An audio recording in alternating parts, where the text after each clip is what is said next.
What up, everybody? My name is Darren. I am back with another video review. This is a quick one. It's only about 7 minutes and 45 seconds. The original video, my video, of course, will end up being longer because it's going to have that video and my own video. It's Pack Tactics talking about the Rogue. I've been wanting to talk about the Rogue because of one issue that he brings up, but I've got a little bit of an alternative take on it depending on some situations that we'll talk about. All right. So anyway, hi, I'm Darren. We're doing the D&D thing, or I don't know, whichever one I should wave. I don't know. I can barely see. I've got so much. The real estate is a thing, okay? The real estate is the thing on my screen. Anyway, I'm going to stop rambling and start talking about it. So mostly, obviously, the elephant in the room is the changes to sneak attack. Spoiler alert. But as always, watch Pack Tactics first. Give him some views. Give him a like. This was a good video, well thought out, and he's got some math in there, and it's good, because we all know I like math. Alright, here we go. We have finally gotten to the last part of the expert play test. We're gonna talk about the Rogue. Before I start reading this, I'm just gonna say it. I think Rogue mechanically is the second weakest class in the game. I disagree. I think that they're mechanically simplest, which actually makes them pretty strong. And they add a lot of movement to the game. There's a lot of exciting things that rogues do in the game. I've played a rogue for a while in a campaign that ended relatively recently, by that I mean a couple of months ago. And yeah, I did a lot of moving around, a lot of affecting the battlefield in interesting ways with just cunning action and sneak attack. So it's pretty good stuff. But maybe they boosted it. Welcome to Pack Tactics, where... Hiya! Gator, what are you doing? A sneak attack! Yeah, sure, I'll talk about sneak attack first. Yes, please talk about sneak attack first. I may even end my video after that, because after sneak attack, I don't know what else there is to talk about, to be honest with you. As before, I'll only mention the big changes, as talking about the whole class would be a lot. Sneak attack was changed quite a bit. I'm not happy with the nerfs, but let's start off with the positive stuff. Yeah, the nerfs are pretty bad, but let us talk about the positives. There's some positives. Before we go into the negative. The formatting change will hopefully help people understand how this feature works. Because for some odd reason, people have such a hard time remembering how sneak attack works. And I know it's cheating because I'm able to stare at it right now, but like, yeah, it's pretty much one of your allies within 5 feet, or you have advantage, if your allies within 5 feet, you don't have disadvantage, or you have advantage. Extra damage. That's it. It's pretty simple. And there's other things that give you advantage. Like I played an Inquisitive, so I was making insight checks to just be like, I have advantage against you for a minute. Do the whole Sherlock Holmes thing, it's like, this must have registered emotion level. First, exploit childhood tragedy, and just like stab him. Then just shank him, because that's pretty much how that always ended. Even veterans struggle with this. Why are veterans struggling? I have no idea. It's so simple. Here's my wild guess. Rogue is so mechanically boring that people don't even want to remember their main feature. Let's be honest. All Rogue does in combat is sneak attack and cunning action. And then... Fair. That is a fair assessment of what a rogue does in combat. Can't really deny that.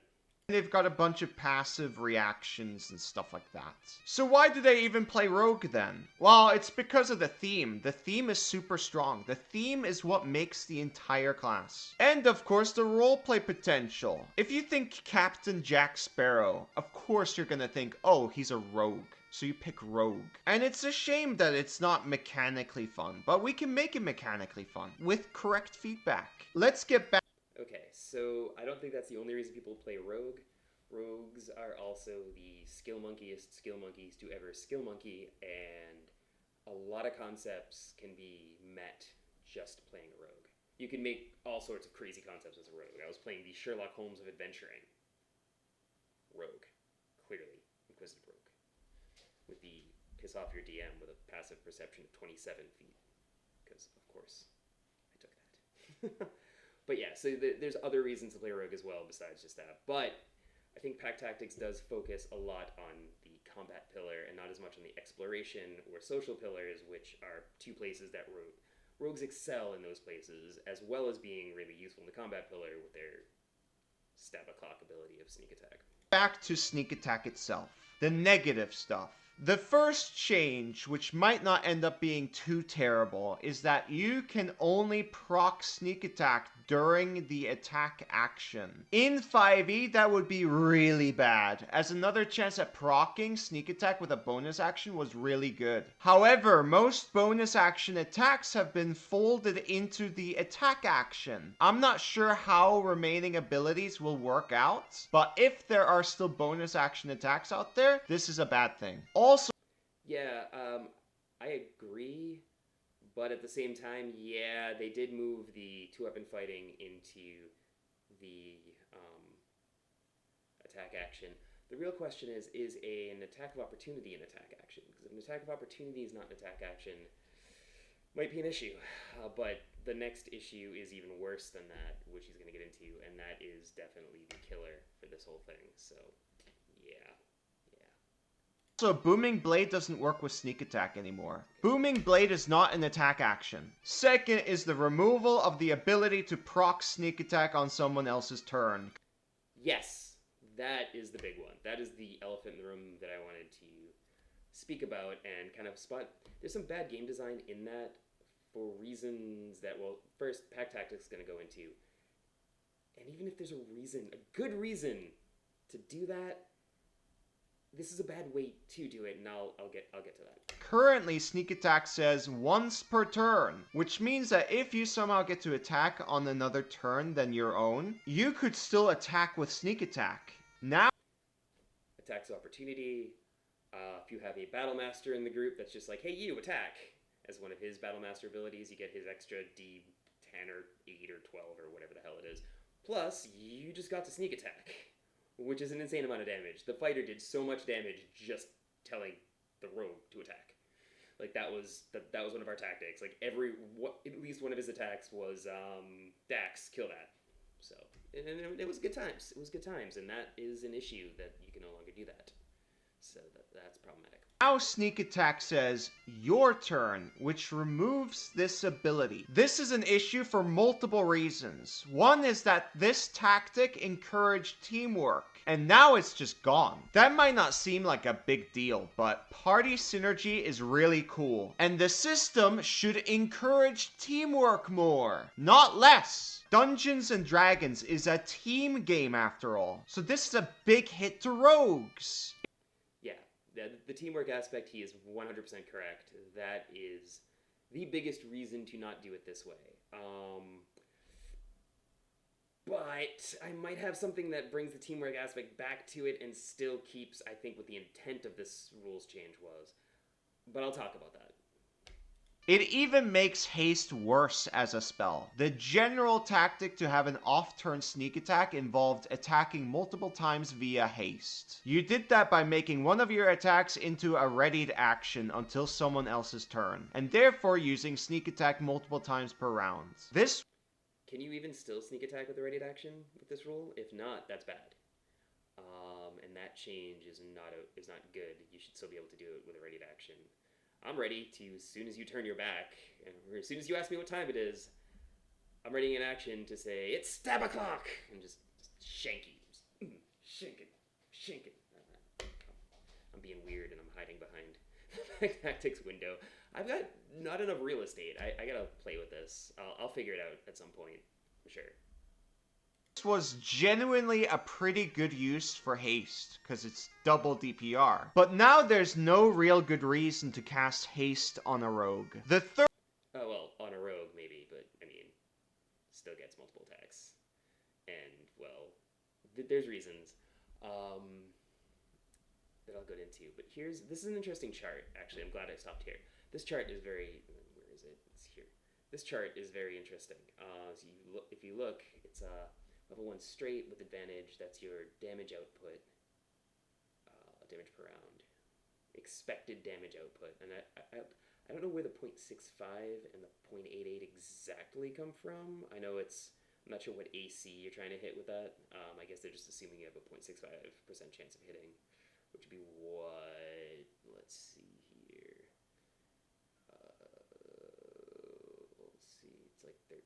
so like rolling 8 or higher. I guess you're hitting on an 8 or higher is what they're going with here. So AC 13 or higher. Yeah, because plus 5 at first level. That should go up as you level, though. I guess the ACs go up. I don't know exactly what his... Yeah, I have no idea what his math is coming from. Like, with that 0.65 is... But the rest of it... The rest of those numbers are obviously... That is the number of sneak attack dice you get. And that's that. That's the number of sneak attack dice you get. The average expected outcome of an E6 is 3.5, which you will never get, but that's the expected outcome. So he was doing the expected outcome from that, and the 0.05 times 3.5 is in case you critical. Because I guess we're able to add sneak attack to critical damage now again, maybe. That's good. So that's a good thing. That's already an improvement over the first one D&D document. I have read the second one mostly, and yeah, I think I knew that. So, but that's where that comes from. And the 0.0975 instead of the 0.05 is if you have advantage. So, there you go. Third reason requires some elaboration. Rogues can do a lot of damage in one attack, but in reality, looking at per round basis, their attack is rather lackluster compared to other martials. This is because they don't get extra attack or a fighting style like archery, and thus inherently don't work well with sharpshooter. Off-turn sneak attack did make the rogue do good damage. So sharpshooter no longer does extra damage now, which I think you might mention later on in your video, but that's... I do think they're trying to reduce the damage outputs in general. Don't know if that's a good thing based off the hit point inflation issue that's been going on, that's basically always been a problem with D&D. Once you start getting higher levels, everybody's got too many hit points, and it just takes forever to do combat.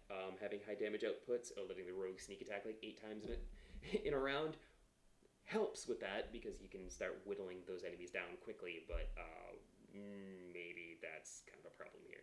So yeah, that's interesting. Damage, and damage is all they do in combat.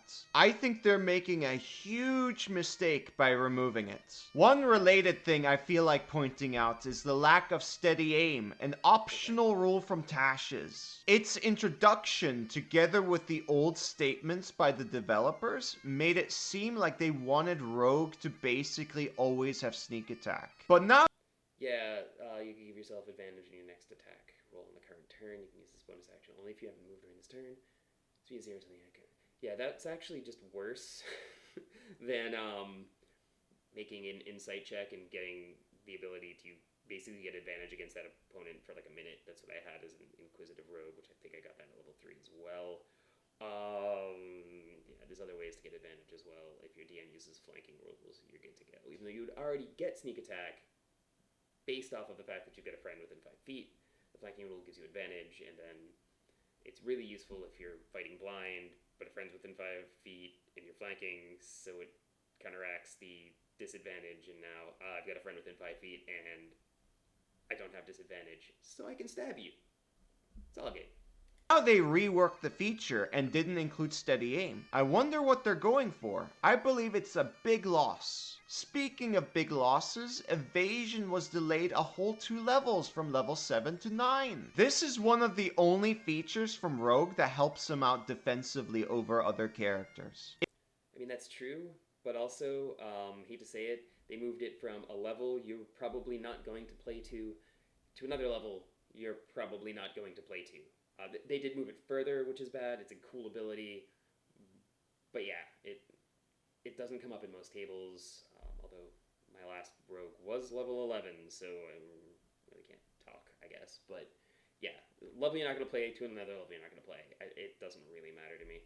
It really sucks that they have to deal without this for so long. But hey, reliable talent now also works with tools to make up for that. I can't contain my excitement. Gator, I'm actually kind of excited for the next one that's coming up. Look! Pack Tactics is back! Yes! That's what I've been waiting for! That is the name of your channel.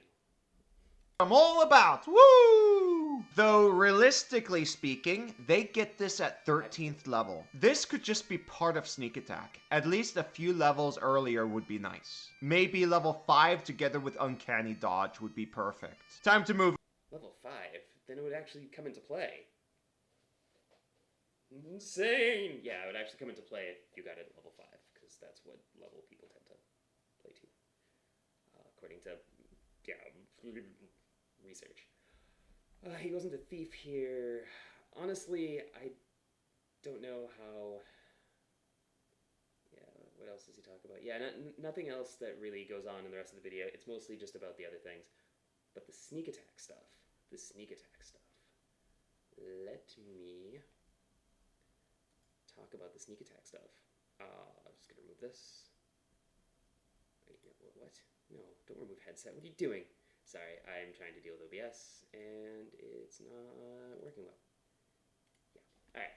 So, thank you, Pack Tactics, for bringing that up, for bringing up the two big problems with sneak attack. One, which is definitely a huge issue, and that is the not being able to, use it unless you're making an attack action, because that takes away opportunities for sneak attack. Now, Pack Tactics talked about the fewer number of times you sneak attack, and there might be a reason for that.